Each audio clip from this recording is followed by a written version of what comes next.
भगवान भोलेनाथ की जय। मोटे कमर पर शिवजीનું આવાહન કરીએ। શાંतं પદ્માસનस्थं શશિધરमुकुटं पंचवक्त्रं त्रिनेत्रं शूलं वज्रं च खड्गं परशुभेदं दक्षभागे वहन्तं नागं पाशां च घण्टां डमरुकसहितां चाङ्कुशं वामभागे नानालङ्कारयुक्तं स्फटिकमणिनिभं पार्वतीशं नमामि।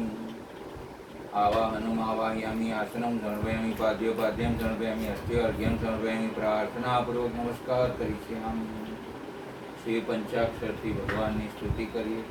નાગેન્દ્રહારાય ત્રિલોચનાય ભસ્માંગરાગાય મહેશ્વરાય નિત્યાય શુદ્ધાય દિગંબરાય तस्मै नकाराय नमः शिवाय। मंदाकिनी सलिल चंदन चर्चिताय मंदाकिनी सलिल चंदन चर्चिताय नंदीश्वराय प्रमथनाथ महेश्वराय मंदार पुष्प बहुपुष्प सुपूजिताय तस्मै मकाराय नमः शिवाय। शिवाय गौरी वदनावृजुण्ड सूर्याय दक्षाध्वरनाशकाय श्रीनीलकण्ठाय वृषध्वजाय तस्मै शिकाराय नमः शिवाय। वसिष्ठकुम्भोद्भवगौतमाय मुनीन्द्रदेवार्चितशेखराय तस्मै मुनीन्द्रदेवार्चितशेखराय चन्द्रार्कवैश्वानरलोचनाय तस्मै वकाराय नमः शिवाय। यक्षस्वरूपाय जटाधराय पीनाकहस्ताय सनातनाय दिव्याय देव दिगंबराय तस्मै यकाराय नमः शिवाय। पंचाक्षरमिदं पुण्यं यः पठेत् शिवसन्निधौ शिवलोकम् अवाप्नोति शिवेन सह मोदते। त्रिदलं द्विगुणाकारं त्रिनेत्रं चतुरायुधं त्रिजन्मपापसंहारम् एकबिल्वं शिवार्पणमस्तु। मृत्युञ्जय महादेव त्राहि मां शरणागतं जन्ममृत्युजराव्याधि पीडितं कर्मबन्धने। नमः शिवाय नमः शिवाय हर हर भोले नमः शिवाय। जटाधराय शिव जटाधराय हर हर भोले नमः शिवाय। नमः शिवाय नमः शिवाय हर हर नमः शिवाय। આપણે જોયું કે ચિત્રલેખા નારદજીને વીણા સહિત લઈ આવ્યા। અહીંયા એમના લગ્ન માટેનો પ્રસ્તાવ મૂક્યો છે ઉષાએ। આ સાંભળી નારદજી સ્તબ્ધ બની ગયા અને એમની આંખો ફાટી રહી। વીણા હાથમાંથી સરકી ગઈ એ ચિત્રલેખાએ પડકી લીધી। પકડી રાખ। અનિરુદ્ધ ભાગ 18। અરે આ તો શ્રી કૃષ્ણના પૌત્ર અનિરુદ્ધ છે। હા દેવર્ષિ, એ અનિરુદ્ધ કુમાર છે। ચિત્રલેખા બોલી, એ દ્વારકા અને તમે સોણિત પુર, અહીં અંતઃપુરમાં બાણના ચોકીદારો, ત્યાં દ્વારકામાં સુદર્શન ચક્રની ચોકી। ઉષા ને અનિરુદ્ધ, દૈત્ય અને માનવ, તમે બેઉ મળ્યા ત્યારે ક્યાં મળ્યા?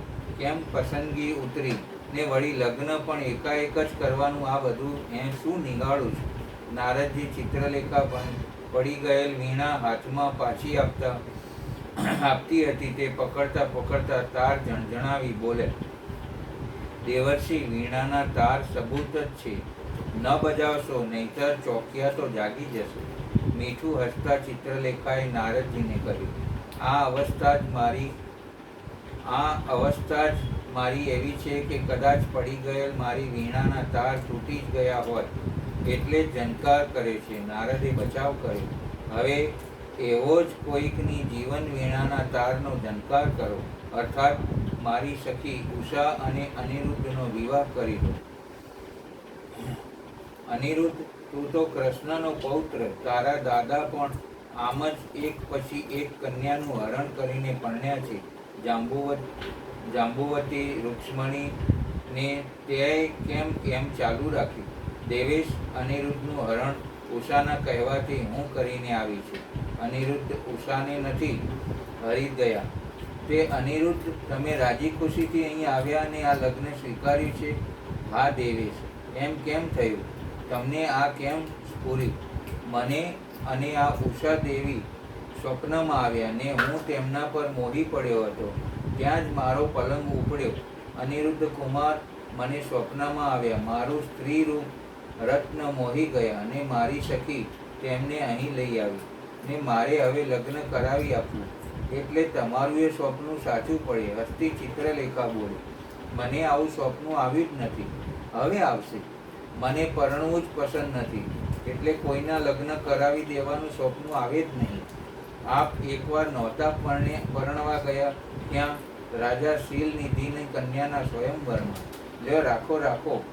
પોતાના મોં પર આ સમયે વાનર જેવું હતું ને તે વાત જાણતી ચિંબાવલી ચિત્રલેખા પોતાના મોઢા પાડે એ પહેલાં જ બોલી, નારદ વીણા ડોકમાં ભેરવી. કંઈ નહીં દેવર્ષિ. હસવું આવતા મોં આડે ડૂમો દેતા ચિત્રલેખા બોલી, ચાલો હવે વિવાહ કરી દઉં છું. ચિત્રલેખા, આજ્ઞા મહારાજ. અગ્નિ પ્રગટાવો. ચિત્રલેખાએ ત્યાં થોડાક દેવતાઓ પ્રગટાવ્યા. ઘી, અક્ષત, મધ, પુષ્પ, દર્ભ, કંકુ આ બધું તે લાવી હતી તે નારદજી સમક્ષ મૂકે.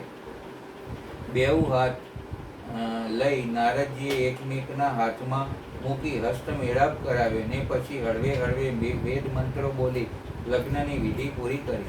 અરે રે કૃષ્ણ, મને શું કહેશે? નારદ બોલ્યા, હવે બધું યાદ કરવું શા કામનું? કેમ, તમે કંઈ ખોટું કર્યું છે? ના, ખોટું તો નથી, પણ આમાં વિધાતાનો કોઈ નિગૂઢતમ સંકેત કામ કરી રહ્યો છે. તો આશીર્વાદ આપો. ચિત્રલેખા બોલી, સુખી રહો, તમારા આશીર્વાદ પડો. નવ દંપતી બોલ્યા ને નારદને નમ્યા. નારદજી સવાર પડવાની થોડી વાર જ રહી ત્યારે ઉષાના મહેલમાંથી નીકળી આકાશ માર્ગે બ્રહ્મલોકમાં ગયા ને મનની આતુરતા ન સમે એટલે તુરત જ બ્રહ્માજી પાસે જઈને બોલ્યા,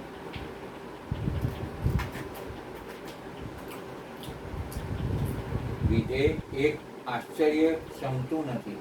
વળી કયું આશ્ચર્ય? તમને મુનિઓને વળી આશ્ચર્ય થાય?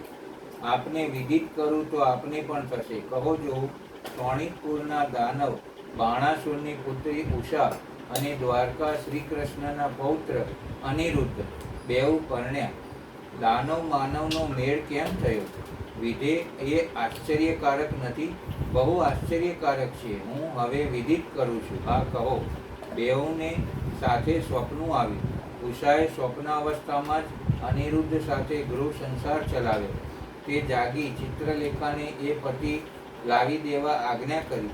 ચિત્રો દ્વારા ચિત્રલેખાએ સ્વપ્નનો વર ઓળખાવ્યો ને ચિત્રલેખા દ્વારકામાંથી યોગ વિદ્યા દ્વારા અનિરુદ્ધનું હરણ કરી લાવી ને હું બેઉને પરણાવીને ચાલ્યો આવું છું. નારદજી, ભગવાન શિવનો આમાં કંઈક સંકેત છે અને હેતુ છે. આમ મને નિશ્ચિતપણે દેખાય છે. તે સિવાય આવું ન બને. મને તો કંઈ કળાતું નથી. અહંકારમાં, બળમાં અને સહસ્ત્ર હાથોમાં ત્રિલોકમાં હાહાકાર વર્તાવનાર બાણાસુરનો શ્રી કૃષ્ણ દ્વારા વધ કરાવવા શિવજીની આ મહામાયા છે. આ વરદાનધારી અસુરોનો ત્રાસ તે વિના જશે નહીં. નારદ બ્રહ્મા જ્યારે આ ઉષા અનિરુદ્ધની લગ્ન મીમાંસા કરતા હતા ત્યારે ઉષા અનિરુદ્ધને ભોજન કરી કંસાર જમાડતી હતી.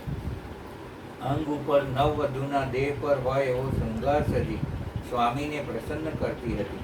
રાતભર મહેલના છેક ઉપરના માળે અને અગાસી પર બેસી નવ દંપતી નિસર્ગની શોભા જોતા દૂર દૂરથી આવતા સુગંધની પવનની વાયુ લહેરીઓ ઝીલતા મદમસ્ત બની રાત આખી મીઠા વાર્તાલાપમાં ગાળતા.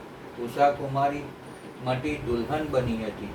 એના કપાળે ચાંદલો, સેંથામાં સિંદૂર અને મોં પર લજ્જા હતી. ચિત્રલેખા સિવાય આ વાત ગોપનીય હતી, પણ અંતઃપુરની ચોકી કરતા ચોકીદારોને જોવામાં એક દિવસ અનિરુદ્ધ આવી ગયો. તેઓ ચોંકી ઉઠ્યા અને ચિત્રલેખાને પૂછપરછ કરી, પણ ચિત્રલેખાએ જવાબ વાળ્યો, અહીં કોઈ પુરુષ હોઈ જ ન શકે, પણ અમે નજરે એક રૂપાળા યુવાનને જોયો છે. એ તો મારું ચિતરેલું ચિત્ર હશે. હરતું ફરતું ચિત્ર હોઈ શકે? હા, મંત્રો દ્વારા ચિત્ર હરી કરી શકે, પણ ચોકીદારનો વહેમ પાકો હતો. તે જાણતા હતા કે બાણાસુરને આ વાત ન કરવામાં આવે તો જાણે તેનો શિરચ્છેદ કરશે. એટલે ચોકીદારોનો મુખી બાણાસુર પાસે જઈને બોલ્યો, દૈત્યેન્દ્ર, આપની પુત્રી ઉષાના અંતઃપુરમાં એક પુરુષ બળપૂર્વક આવી છુપાઈ ગયો છે. બહુ સ્વરૂપવાન છે, પણ ઇન્દ્ર હોય એવું કળાતું નથી. આપ પધારી જુઓ કે છે શું? આશ્ચર્ય પામતો બાણાસુર ઉષાના મહેલમાં આવ્યો. તેના આગમનના ખબર મળતા જ ઉષા ગભરાઈ ગઈ, પણ અનિરુદ્ધે તેનો હાથ પકડી કહ્યું, તમારે રોવા કોઈ કારણ નથી. તમારા પિતા મારી પાસે બળનો ઉપયોગ કરશે તો પણ મને કોઈ પહોંચી શકે તેમ નથી, માટે નિરાંત રાખો. ઉષાના મહેલ ભીતર આવી એણે ઉષાની સાથે ઊભેલા એક સ્વરૂપવાન યુવાનને જોયો, અને એની આંખ ફાટી રહી. દેવતાઓ, નાગો, સિદ્ધો અને મનુષ્યો પર પ્રભુત્વ રાખનાર પોતાના મહેલમાં એક યુવાન આવે ને અંદર પોતાની મરજી વિરુદ્ધ પોતાની પુત્રી સાથે વસી શકે, એનું માથું ધમધમી ઉઠ્યું. અને મંત્રી કૌભાંડને આજ્ઞા આપી, 10,000 સૈનિકો મોકલી આ છોકરાને મારી નાખો. ઉષા ચીસ પાડી દોડી પિતાના પગ પકડી લીધા. બોલી, પિતાજી, ક્ષમા કરો, એ મારા પતિ છે, એને મારવાનું ન કહો. તું દૈત્ય છે, એ માનવ છે. દૈત્ય માનવનો લગ્ન સંબંધ ન હોઈ શકે, ને તે મને પૂછ્યા વિના ગોપનીય રીતે વિવાહ કર્યા જ કેમ? આપણા સૌના સર્જક ભગવાન શિવે એવું નિર્માણ કર્યું હશે પિતાજી, તો એ મરશે નહીં, નહીતર મરી જશે. એ મરશે નહીં, નહીતર મરી જશે. દૈત્યરાજ ન માને ને કૌભાંડ મંત્રીને આદેશ આપ્યો. જોત જોતામાં 10,000 શસ્ત્રયુક્ત દાનવો મહેલને ઘેરી વળ્યા. મહેલની ભીતર વસી અનિરુદ્ધે યુદ્ધ કર્યું. હાથમાં કોઈ શસ્ત્ર તો હતું જ નહીં, એટલે મહેલમાં સામાન્ય કક્ષાના સાધનો હતા તે ઉપાડી સૈનિકો પર ઘા કર્યા. એ ઘાથી પણ સૈનિકોનો પરાભવ થયો ને ભાગી ગયા. બાણાસુરને આ સમાચાર આપીને સૈનિકોએ હકીકતની જાણ કરતા બાણાસુર બીજા અસંખ્ય સૈનિકો સાથે રથારૂઢ બની અનિરુદ્ધને મારવા ને પકડવા આવ્યો. ચિત્રલેખાએ આ વેળા અનિરુદ્ધના હાથમાં એક શક્તિ લાવીને આપી, ને જે અનિરુદ્ધે હાથમાં પકડી દુર્ગાનું સ્મરણ કર્યું કે શક્તિમાંથી અગ્નિની જ્વાળાઓ પ્રગટી. અનિરુદ્ધે આ શક્તિનો રથારૂઢ બાણાસુર પર ઘા કર્યો, પણ પોતાના તરફ સર્વસંહાર શક્તિ આવતા જ બાણાસુર અંતર ધ્યાન થઈ ગયો ને અનિરુદ્ધનો ઘા નિષ્ફળ ગયો. થોડી જ વારમાં બાણાસુર પ્રગટ્યો ને જરા પણ સમય ગુમાયા વિના તેણે નાગપાશથી અનિરુદ્ધને બાંધી મંત્રીને કૌભાંડને કહ્યું, હવે આ નાગથી બંધાયેલ ઊંડા કૂવામાં ફેંકી મારી નાખો. દૈત્યરાજ, થોડો વિચાર કરો. આને મારી નાખવો યોગ્ય નથી, કારણ કે આ વિષ્ણુ સમાન બળવાન છે. નાગો બળપૂર્વક તેને ડસી રહ્યા છે, છતાંય તે આપણી સૌ તરફ ઉપેક્ષા વૃત્તિથી જોઈ આપણને તૃણવત લેખી રહ્યો છે. સારું, તમારી મરજી, પરંતુ નાગો આમે એને દંશ દઈને મારી નાખશે. બાણાસુર બોલ્યો, એ મૂર્ખ, જો તારે બચવું હોય તો દૈત્યરાજની સ્તુતિ કરવા માંડ અને દીનવાણીથી કહે કે હું હારી ગયો છું, અને આમ વારંવાર કહી નમસ્કાર કર. આવું કરવાથી કદાચ જ તું મુક્ત થઈ જઈશ, અન્યથા તારે બંધન આદિના દુઃખ ભોગવવા પડશે. દૈત્ય, તું દૈત્ય છે, તને અમારા શાસ્ત્રત્વ ધર્મનું જ્ઞાન નથી. શૂરવીરો માટે ગરીબાઈ બતાવી અને યુદ્ધમાંથી મોં ફેરવીને ભાગવું એ મૃત્યુથી પણ અધિક કષ્ટદાયી છે. તને કદાચ ખબર નહીં હોય. ક્ષત્રિયસ્ય રણે શ્રેયો મરણમ સમ્મુખે સદા ન વીરમાનિનો ભૂમૈ દિનેશ્યેય કૃતાંજંતે. વીર માની ક્ષત્રિયોને માટે રણભૂમિમાં સદા સન્મુખ લડતા મરવું જ શ્રેયસ્કર છે. ભૂમિ પર પડી હાથ જોડી દીનની જેમ મરવું કદાપી નહીં. મંત્રી કૌભાંડે જોયું કે આ કોઈ સામાન્ય મનુષ્ય નથી, તે બળવાન હોવાની સાથે સાથે કોઈ ઉચ્ચ વીર કુટુંબનો છે, માટે તેને મારવો તો નહીં જ જોઈએ. આમ અનિરુદ્ધને નાગોના બંધનમાં મૂકી બધા ગયા. ઉષા અસહાય બની પતિની આ માઠી અવસ્થા જોતી હતી, પણ તેનાથી કંઈ જ ન થઈ શકે એમ હતું. એટલે એણે રોતા રોતા અનિરુદ્ધ માટે કંઈક કરવા કૌભાંડને કહ્યું, બહેન, તમે ચિંતા ન કરો. આ એવા કુળના સંતાન છે કે જેનો ત્રિભુવનમાંય કોઈ વાળ વાંકો નહીં કરી શકે. એની રખેવાળી કરનાર યાદવ વંશના સર્વેશ્વર શ્રી કૃષ્ણ મહાન છે, પણ આ પળ તો એમના દેહને નાગો દંશ દઈ રહ્યા છે, તે અનહદ પીડાઈ રહ્યા છે. હું એમને બંધનમાંથી છૂટવા માર્ગ બતાવું છું. ચિત્રલેખા અનિરુદ્ધની પાસે ગઈ અને કહ્યું, કુમાર, દુર્ગાષ્ટકનો પાઠ કરો, જેનાથી મહામાયા આ બધા સર્પના બંધનમાંથી આપને મુક્ત કરશે. અનિરુદ્ધ દુર્ગાની સ્તુતિ કરીને કહ્યું, શરણ્ય ગત વત્સલે, આપ યજ્ઞ પ્રદાતા છો. આપનો રોષ બહુ ઉગ્ર છે દેવી. હું નાગપાશથી બંધાયેલો છું અને નાગની વિષ જ્વાળાથી સંતૃપ્ત થઈ રહ્યો છું. એથી આપ શીઘ્ર પધારીને મારી રક્ષા કરો. અનિરુદ્ધની પ્રાર્થનાથી મહાકાલી પ્રસન્ન થયા અને ત્યાં પ્રગટ થઈ અનિરુદ્ધના દેહ પરતા રહેલા સર્પરૂપી ભયાનક બાણોને ભસ્મસાત કરી પોતાના બળવાન મુક્કાથી નાગ પિંજરને વિદીર્ણ કરી દીધું. આટલું જ બસ ન કરી પણ અનિરુદ્ધને ફરી ઉષા પાસે અંતઃપુરમાં પહોંચાડી દીધો. અનિરુદ્ધની બધી પીડાનું સમાન થઈ ગયું ને સુખી થયો. આ જોઈ અને પ્રિયતમની પોતાની નિકેટ પાછી ઉપસ્થિત જોઈ ઉષા આનંદ વિભોર બની ઉઠી. એ સમયે પ્રદ્યુમન અનિરુદ્ધની શોધ ચલાવતા હતા. યાદવોના મહેલમાંથી એકાએક કુમાર ગુમ થયા એ અસાધારણ બીના હતી, કારણ કે દ્વારકા ફરતી ખાઈ હતી ને સુદર્શન ચક્રના રખેવાળા હતા. શ્રી કૃષ્ણને આ સમાચાર મળ્યા.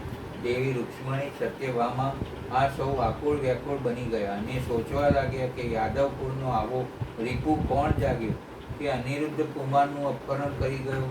ત્યાં હાથમાં વીણા લઈ નારદજીએ સૌને આવતા જોયા ને શ્રી કૃષ્ણ સદન સૌ તેમના સ્વાગત માટે સામે ગયા.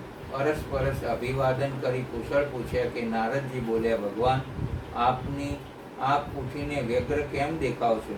બહુ ચિંતા આવી પડી છે નારદજી. પ્રદ્યુમનના કુમાર અનિરુદ્ધનું મહેલમાં એ પલંગ સાથે કોઈએ હરણ કરી ગયું છે. આવો મારો બળવાન રીપુ કોણ? અનિરુદ્ધ કુમારના હું સમાચાર દઉં ને કુશળ ક્ષેમ કહું.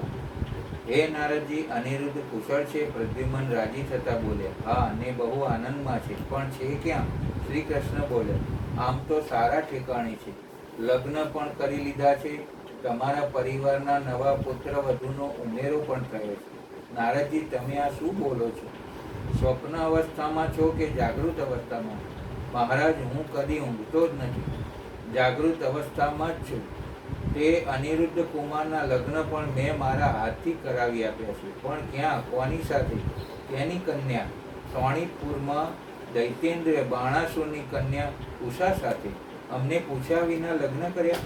હા, બેઉ પરસ્પરસ સંમત ને રાજી હતા. એ બેઉ તો કદી કોઈ ઉત્સવમાં સગામાં મળ્યા જ નથી. તો પણ આ દાનવ માનવ વિવાહ કેમ થયો એ રહસ્ય આપ પછી કરી શકશો.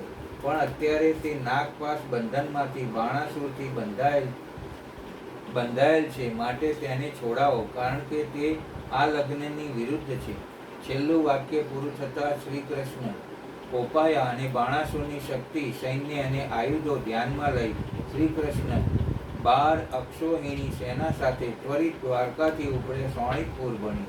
નારદજીએ આ સેના જતી નિહાળી ને કૈલાસ પર આવ્યા. શિવજી પાસે ધ્યાનસ્થ મહાદેવને સ્તુતિ દ્વારા ધ્યાનમાંથી જાગૃત કરી નારદજીએ કહ્યું, દેવેશ, આપનો ભક્ત ભયમાં છે. કોણ? બાણાસુર. કોનાથી ભયમાં છે? દ્વારકે શ્રી કૃષ્ણ 12 અક્ષોહિણી સેના લઈ સોણીતપુર પર ચડી ગયા છે. કંઈક ગંભીર બની શિવ ઉઠ્યા. નારદજીને થયું, ચાલો હવે રંગત સારી જામશે ને જોવાની મજા પડશે. એક બાજુ શિવજી ને બીજી બાજુ યદુવીર શ્રી કૃષ્ણ. નારદજીનું અનુમાન સાચું પડ્યું.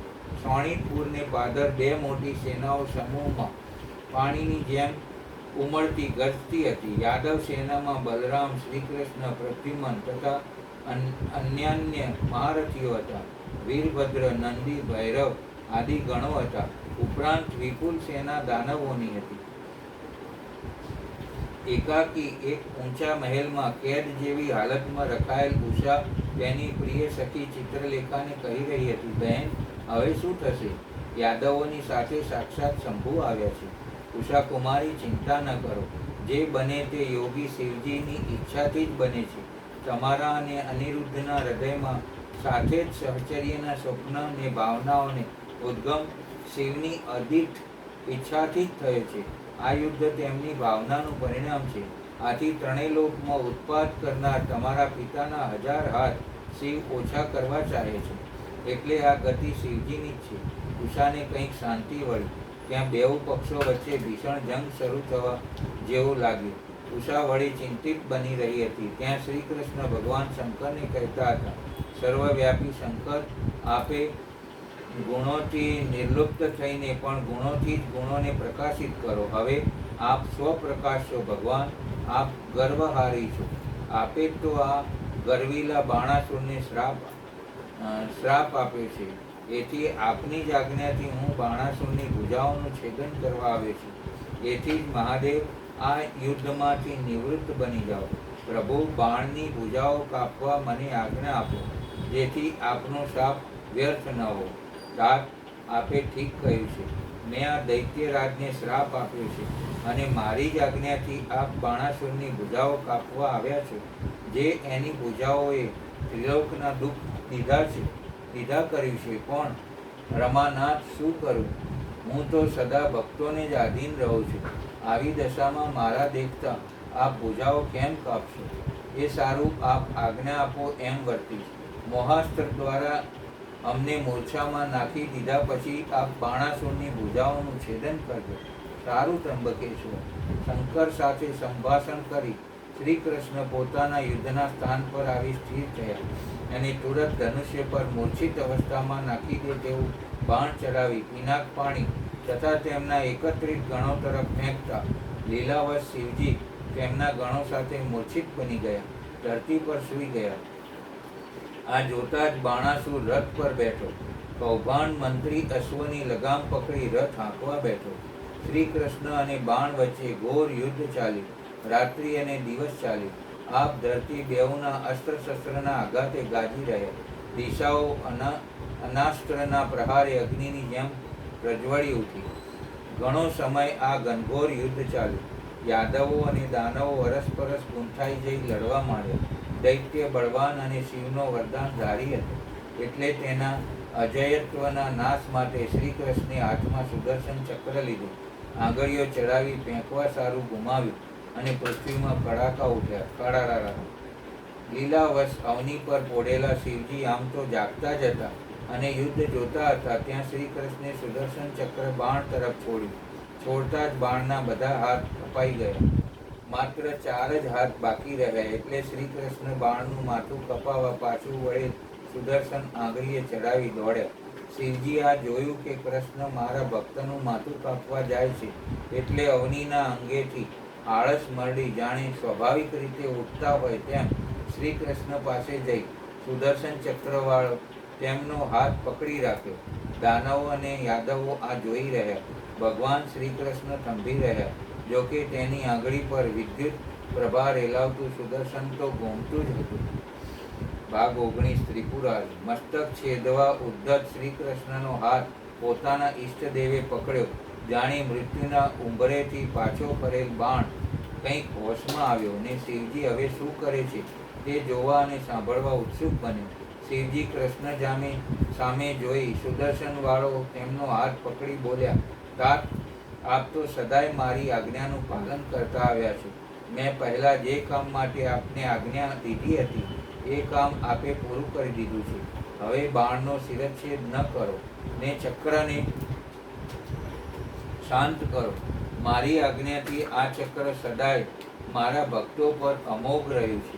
ગોવિંદ, મેં પહેલાં પણ આપને યુદ્ધમાં અનિવાર્ય ચક્ર અને જપ પ્રદાન કર્યા હતા. હવે આ યુદ્ધથી નિવૃત્ત બની જાઓ. લક્ષ્મી, પૂર્વકાળમાં પણ આપે મારી આજ્ઞા વિના રાવણ અને તારકાક્ષને આદિ પર ચક્રનો પ્રયોગ કર્યો નથી. જનાર્દન, આપ તો યોગેશ્વર, સાક્ષાત પરમાત્મા અને બધા પ્રાણીઓના હિતમાં રત રહેવાવાળા છો. આપ સ્વયં જ આપના મનમાં વિચાર કરજો. મેં આને વરદાન આપી રાખ્યું છે કે તને મૃત્યુનો ભય રહેશે નહીં. મારું આ વચન સત્ય જોઈ હું આપના પરમ આપના પર પરમ પ્રસન્ન છું. ઘણા સમય પૂર્વે આ ગર્વથી ઉન્મત્ત થઈ મારી પાસે યુદ્ધ કરવા આવ્યો હતો, એટલે મેં તેને ભુજાઓ કપાઈ જશે નો શ્રાપ આપ્યો હતો.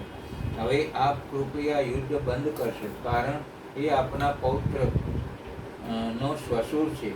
શિવનું આ કથન સાંભળી શ્રી કૃષ્ણે ચક્રને શાંત પાડી દીધું. બાણ આ જોઈ શિવજીને નમ્યા, એટલે શિવ બોલ્યા, બાણ હવે શ્રી કૃષ્ણ સાથે સગા સાથેના વ્યવહાર આચરી એને અંતઃપુરમાં લઈ જા. યાદવોની પત્નીઓને અને વડીલોને ઉષા અનિરુદ્ધ સોંપી દે. જે બન્યું છે તે મારી ઈચ્છાથી જ બન્યું છે. બાણ શ્રી કૃષ્ણ, બલરામ, પ્રદ્યુમન આ બધા સાથે બે હાથ જોડી બોલ્યો, યાદવેશ, આપ મારી પુત્રીના શ્વશુર છો, કૃપયા અંતઃપુરમાં પધારો. કૃષ્ણ આ વિનંતીને માન આપી બાણાસુરના મહેલમાં ગયા. ત્યાં ઉષા અને અનિરુદ્ધ આવી પ્રથમ બલરામજીને અને શ્રી કૃષ્ણને પગે લાગે. રૂપવતી પૌત્ર વધુને અનિરુદ્ધ કુમાર સામે ઉભેલા જોઈ શ્રી કૃષ્ણ પ્રસન્ન થયા. ત્યાં વીણા વગાડતા નારદજી આવ્યા અને બધાની વચ્ચે ઊભા રહી બોલ્યા, યદુનાથ, તમે આવ્યા હતા યુદ્ધ કરવા, પણ હવે ગીતો ગાતા ગાતા અને સાંભળતા દ્વારકા જશો. હવે ગીત શા? કેમ? ઉષાના અનિરુદ્ધ સાથે મેં વિવાહ કરાવી દીધા છે, પણ જાણતો હવે પછી દ્વારકા જવી જોઈએ ને? હજુએ જાન? હા યદુપતિ, મારી આબરૂ જાળવવા મારી પુત્રીને વાતે ગાતે મંગલ ગીતો ગાતા તેડી જવા દ્વારકાથી બારાત બોલાવો. નારદજી, હવે તમે દ્વારકા જાઓ ને રૂકમણી આદિ ત્રિવર્ગને જાન જોડી અહીં તેડી લાવો. બલરામ બોલે, કારણ કે આ મંગલ કાર્યનો પ્રારંભ તમે કર્યો છે કે છેક છેવટ સુધી હવે તમે સાથે જ રહો. પ્રદ્યુમન બોલે, નારદજીએ આમ તો આ મંગળ કાર્ય જ રચ્યું હતું, પણ આવ્યા નહીં ને મંગળ કાર્યનો જોક બદલ્યો. મર્મમાં હસી શ્રી કૃષ્ણ બોલે. શ્રી કૃષ્ણ જ્યાં બોલી નારદજી યોગ વિદ્યાથી આકાશ માર્ગે દ્વારકા ગયા. ત્યાં વસુદેવજી, રેવતીજી, દેવકીને સૌને ઉષા અનિરુદ્ધના વિવાહના મંગળ સમાચાર વિદિત કર્યા. માંડવો નાખવા કહ્યું. નારદજીની વાત ભલા કોણ ઉલ્લેખી શકે? સોનાની સળીએ માંડવો નંખાયો. યાદવ નારીઓએ ઉષા અનિરુદ્ધના મંગલ ગીતો ગાયા, મંગળ વાદ્યો વાગ્યા, બ્રાહ્મણોને દાન અપાયા, અને એક દિવસ સુંદર કલાત્મક રથો પર આરૂઢ થઈ યાદવ કુળના નર નારીઓ સોણીતપુર આવ્યા. જે સોણીતપુરનું પાદર થોડા દિવસો પહેલા યુદ્ધની કિલકારીથી ગાજતું હતું, ત્યાં શરણાઈ નગારા વગાડવા માંડ્યો. યાદવ અને દાનવ કુળની નારીઓના લગ્ન ગીતો ગાવા માંડ્યું. યાદવ દાનવ સગા બની એક સાથે માલવા માંડ્યો. લક્ષ્મીજી આવ્યા એટલે દેવી પાર્વતી, ઇન્દ્રાણી, સરસ્વતી, સાવિત્રી આ બધા આવ્યા. વેદ વિદ્યાથી નારદજીએ વિવાહ ઉજવ્યા ને જાન દ્વારકા ભણી વિદાય થઈ. ત્યારે ત્રિલોક પરથી બાણાસુરનો ઉપદ્રવ સાવ શમી ગયો હતો. ચોમેર શાંતિ સ્થપાઈ ગઈ હતી, પણ એ અલ્પજીવી નીવડી. ત્રિલોકને હજીએ દાનવોથી પીડિત થવાનું નિર્માયું હશે. એમ કાર્તિક સ્વામીના હાથે તારકાસુરનો વધ થયો. દેવગણોને સ્વર્ગ પાછું મળ્યું, પણ તારકાસુરના 3 પુત્રો તારકાક્ષ, વિદ્યુન્માલી અને કમલાક્ષીએ બ્રહ્મા પર ઘોર તપ આચર્યું. ત્રણેય સમાન બળવાન, સત્યવાદી, દુશ્ચિત, વીર અને દેવોથી દ્રોહ કરવાવાળા હતા. મોટુંનું નામ તારકાક્ષ, મધ્યમનું નામ વિદ્યુન્માલી અને સૌથી નાનાનું નામ કમલાક્ષ હતું. મેરુ પર્વતની એક કંદરામાં જઈ ત્રણેય ભાઈઓએ અદ્ભુત તપ આચર્યું. 1, 2, 5, 50 નહીં, હજારો વર્ષ તપ આરંભ્યું. અને સુર અસુરના ગુરુ બ્રહ્માજી પ્રસન્ન થયા ને ત્યાં આવી વરદ હસ્ત લંબાવી બોલ્યા, મહાદૈત્યો, તમારા તપથી પ્રસન્ન થયો છે, તેથી તમારી કામનાઓની અનુસાર આ બધા વર પ્રદાન કરીશ. દેવ દ્રોહીઓ, હું બધાની તપસ્યાનો ફળદાતા અને સર્વદા બધું કંઈ કરવામાં સમર્થ છું. એથી બતાવો કે તમે લોકોએ આટલું ઘોર તપ શા માટે કર્યું. બ્રહ્માને પ્રસન્ન અને આવી શુભ કામનાઓથી પરિપૂર્ણ કરે તેવું વાણી સાંભળી ત્રણેય ભાઈઓએ અંજલિ બાંધી પ્રભાવિત કરી ધીરે ધીરે મનની બધી વાત કહેવા આરંભ કર્યો. દેવેશ, જો આપ અમારા પર પ્રસન્ન થયા હો અને વર આપવા ઈચ્છતા હો તો વર આપો કે બધા પ્રાણીઓમાં અમે બધા અવધ્ય બની જઈએ. જગન્નાથ, આપ અમને સ્થિર કરી દો અને અમારા જરા રોગ આદિ બધા શત્રુ નાશ પામે તથા ક્યારેય પણ મૃત્યુ સમીપ ના આવે. અમે અજર અમર બની જઈએ અને ત્રિલોકમાં અન્ય બધા પ્રાણીઓને મોતના ઘાટ ઉતારતા રહીએ. અસુરોની વાત સાંભળી બ્રહ્માએ શિવનું ધ્યાન ધર્યું અને પછી જાગૃત થઈ બોલ્યા, અસુરો, અમરત્વ બધાને નથી મળી શક્યું, માટે તમે એ વિચાર છોડી દો. એ સિવાય અન્ય કોઈ વરદાન તમને જે રુચિ છે તે માગી લો. કેમ કે આ ભૂતલ પર જ્યાં કોઈ પણ પ્રાણી જન્મે છે અથવા જન્મ લેશે તે જગતમાં અમર નથી થઈ શકતું. તેથી તમે મૃત્યુની વંચના કરતા જ કોઈ એવા દુર્લભ વરદાન માગી લો કે જે દેવતા અને અસુરો માટે અશક્ય હોય. તમે તમારા બળનો આશ્રય લઈ પૃથક પૃથક તમારા મૃત્યુમાં કંઈક હેતુ માગી લો, જેથી તમારી રક્ષા થઈ જાય અને મૃત્યુ તમારું વરણ કરી શકે નહીં. ત્રણેય ભાઈઓ આ સાંભળી થોડી વાર મુખ અને ધ્યાનસ્થ થઈ ગયા. પછી બોલ્યા, ભગવાન, અમે પરાક્રમી છીએ, પણ અમારી પાસે કોઈ એવું ઘર નથી જ્યાં અમે શત્રુઓથી સુરક્ષિત રહી શકીએ, અમે સુખપૂર્વક નિવાસ કરી શકીએ. તેથી આપ અમારા માટે એવા 3 નગરોનું નિર્માણ કરો જે અદ્ભુત અને બધી સંપત્તિઓથી સંપન્ન હોય, અથવા દેવતા જેનું પ્રઘર્ષણ ન કરી શકે. વિધે, આપ તો જગતગુરુ છો. અમે આપની કૃપાથી આવા 3 પૂરમાં વસી આ પૃથ્વી પર વિચરણ કરીશું. તમારે જે નગરો બનાવવા છે તે ક્યાં અને કઈ રીતે અને કેવા બનાવવા છે એ કહો. મારા માટે સ્વર્ણમય નગરનું નિર્માણ કરો કે જેને દેવતાઓ ભેદી ન શકે. તારકાક્ષે કહ્યું, વિશ્વકર્મા દ્વારા મારા માટે ચાંદીના નગરનું નિર્માણ કરાવો. કમલાક્ષે અંજલિ બાંધી બ્રહ્માજીને કહ્યું, મારા માટે કઠોર લોઢાનું વિશાળ નગર બનાવી દો. વિદ્યુતમાલી બોલ્યા, અને આ નગરો અંગે અમે આપને આગળ નિવેદન કરીએ કે બ્રહ્મા આ 3 નગરના મધ્યાહન સમય અભિજીત મુહૂર્તમાં નીલા વાદળો પર સ્થિત થઈને તે ક્રમશઃ એક ઉપર એક રહેતા જતા લોકોની દ્રષ્ટિ પર રહે છે. પછી પુષ્કરાવર્ત નામના કાલમેઘે વર્ષે એ સમયે 1000 વર્ષ પછી આ 3 નગર પરસ્પર મળે ને ઐક્ય ભાવને પામે, અન્યથા નહીં. એ સમયે કૃતિવાસા ભગવાન શંકર, જે વેર ભાવથી રહિત સર્વદેવમય તથા બધાના દેવ છે, લીલાપૂર્વક બધી સામગ્રીઓથી યુક્ત એક અસંભવ રથ પર બેસી એક અનોખા બાણથી અમારા પુત્રોનું ભેદન કરે. પણ ભગવાન શંકર સદા અમારા લોકો માટે વંદનીય, પૂજ્ય અને અભિવાદનને પાત્ર છે. તેથી તે એમ લોકોને કેમ ભસ્મ કરશે? મનમાં આવી ધારણા કરી અમે આવો દુર્લભ વર પામી રહ્યા છીએ. દૈત્યનું આ કથન સાંભળી બ્રહ્માએ શિવનું ધ્યાન ધરી કહ્યું, સારું, એમ થશે. બસ તો અમારી પ્રસન્નતા વધશે. મય, વિશ્વકર્મા સમાન જ મહાન દાનવ શિલ્પી મયને આજ્ઞા આપતા વૃષભ બોલ્યા, આજ્ઞા વિધે. આ 3 તારક પુત્રો માટે તેમની કલ્પના અનુસાર સુવર્ણના, ચાંદીના અને લોઢાના નગર બનાવી આપ્યું. કહી બ્રહ્મા પોતાના ધામમાં ગયા.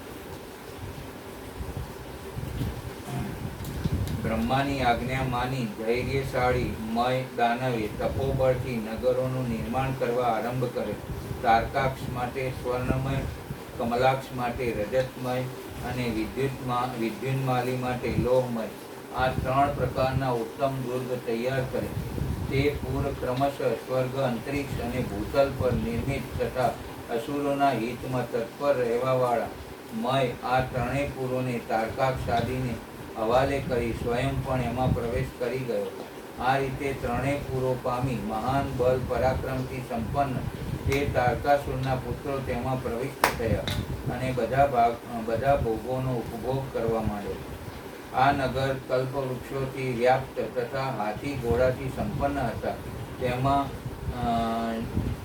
ઝાંકી નિર્મિત જાળીઓ આચ્છાદિત ઘણા મહેલ બન્યા હતા.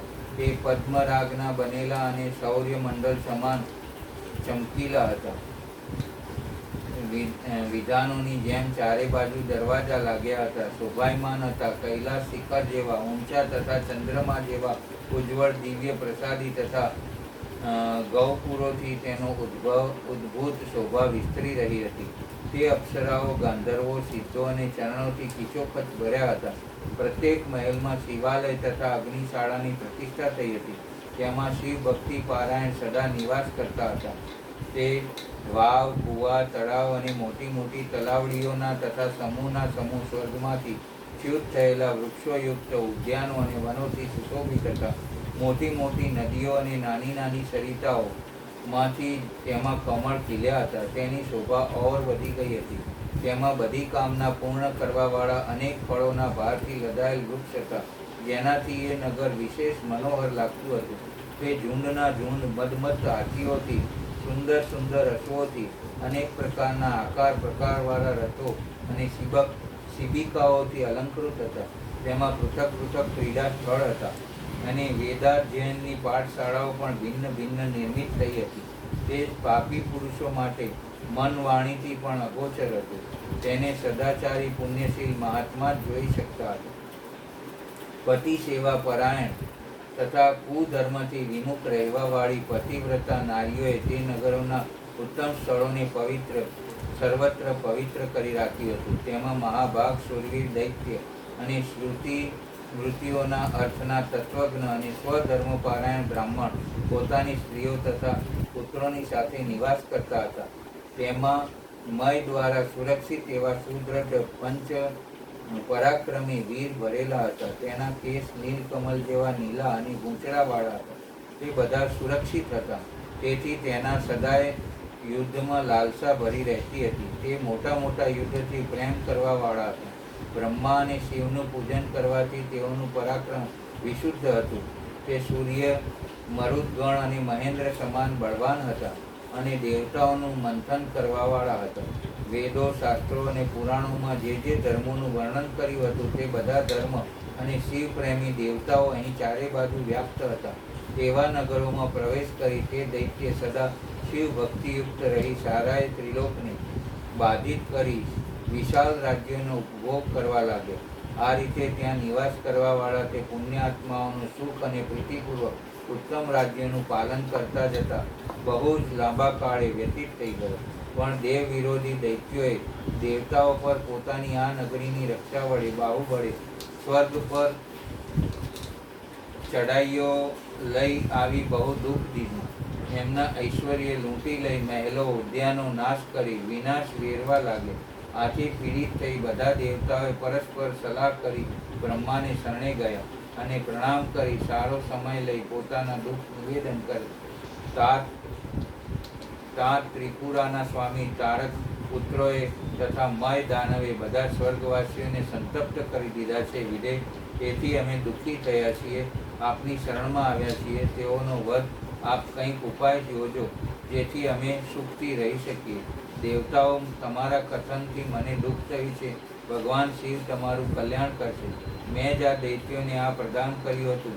તેથી જ તો તેઓના વધનો ઉપાય બતાવી માટે તમે સૌ શિવને પ્રાર્થના કરો. તેની પ્રસન્નતા પર તમારી કાર્યસિદ્ધિનો આધાર છે. ઇન્દ્ર સહિત બધા દેવતાઓ જ્યાં શિવજી વાસ કરતા હતા તે કૈલાસ પર ગયા અને અંજલિ બાંધી ભક્તિપૂર્વક પ્રણામ કર્યા ને કાંધ ઝુકાવી કલ્યાણ કરતા શિવનું સ્તવન કર્યું. વારંવાર ભિન્ન પ્રકારે સ્તવન કર્યું ને શિવજી પ્રસન્ન થયા. દેવગણો, તમારું ઈષ્ટ હો, તમારા આગમનનો હેતુ બતાવો. મહાદેવ તારકાસુરના પુત્રોએ મળી ઇન્દ્ર સહિત દેવતાઓને પરાજિત કરી દીધા છે.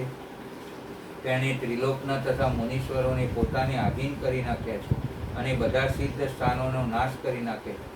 સારાય જગતને પીડિત બનાવી દીધું છે. દૈત્યો બધા યજ્ઞ ભાગોને પણ ગ્રહણ કરી લે છે.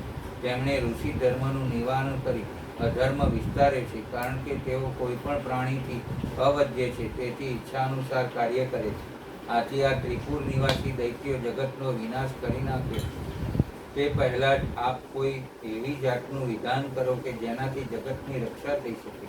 દેવગણો, એ ત્રણેય ત્રિપુરાક્ષ મહાન પુણ્ય કાર્યોમાં સંલગ્ન છે અને એવો નિયમ છે કે જે પુણ્ય આત્મા હોય તેના પર વિદ્વાનોએ કોઈ જાતનો પ્રહાર કરવો જોઈએ નહીં. હું તમારા દેવતાઓના સારા સંકટથી પરિચિત છું, તો પણ તે દૈત્યો ભારે પ્રબળ છે. તેથી દેવતા અને અસુર મળીને પણ તેનો વધ નહીં કરી શકે. તારકાસુરના આ પુત્રો બધા જ પુણ્ય સંપન્ન છે, તેથી તે બધા ત્રિપુરવાસીઓનો વધ દુઃસાધ્ય છે. જોકે હું રણકર્કશ છું, તો પણ જાણી બૂજીને હું મિત્રદોહ કેમ કરી શકું? કેમ કે મિત્રદોહથી વધીને બીજું કોઈ પાપ નથી. એની આપણે કથાને વિરામ આપીએ છીએ. આગળની કથા પછીના ભાગમાં લઈશું. નમઃ શિવાય. ઓમ નમઃ શિવાય. હરે ભોલે નમઃ શિવાય. વિશ્વેશ્વરાય શિવ વિશ્વેશ્વરાય. હર હર ભોલે નમઃ શિવાય. નમઃ શિવાય. ઓમ નમઃ શિવાય. હર હર ભોલે નમઃ શિવાય. ભગવાન ભોલેનાથ की जय.